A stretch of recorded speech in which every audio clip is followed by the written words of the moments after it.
une disparition qui a ému au-delà des frontières. Alors que la famille Presley a récemment été mise en lumière à travers le superbe biopic Elvis consacré à l'incroyable vie du King, la fille unique de la star du rock, Lisa Marie Presley, a rendu son dernier souffle jeudi 12 janvier des suites d'un arrêt cardiaque. Depuis, les hommages se sont multipliés à l'attention de l'ancienne épouse du roi de la pop Michael Jackson et ce dimanche 15 janvier, un représentant de sa fille Riley Keough a dévoilé le lieu symbolique des obsèques de son illustre mère, Graceland, le somptueux manoir d'Elvis Presley situé à Memphis. Elle rejoindra ainsi son fils Benjamin Keough, enterré en ces lieux en 2020. Benjamin Keough, âgé de 27 ans, est mort après une blessure par balle qu'il se serait lui-même infligée selon les informations rapportées par nos confrères du Daily Mail.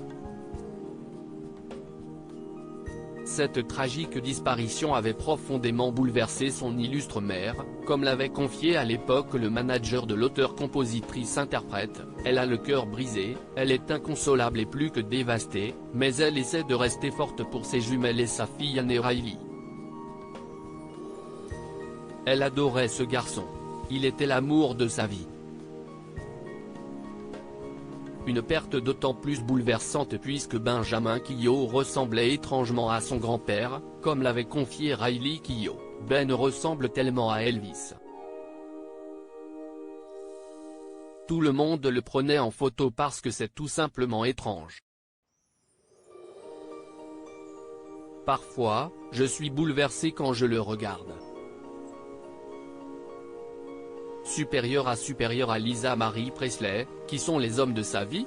Graceland, sur les traces du King. Elvis Presley était à l'apogée de la gloire lorsqu'il a acquis en 1957 Graceland, une luxueuse résidence de 1620 mètres carrés. L'interprète de Love Me Tender avait alors façonné le lieu à son image, rock et coloré.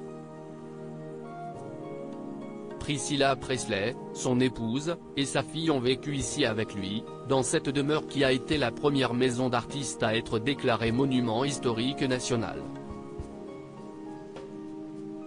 Pourtant, si Lisa Marie Presley a hérité de Graceland à la disparition de son père, elle n'y vivait pas, mais s'y rendait régulièrement pour commémorer sa mort survenue le 16 août 1977. Article écrit en collaboration avec 6 Médias Crédit Photo, agence.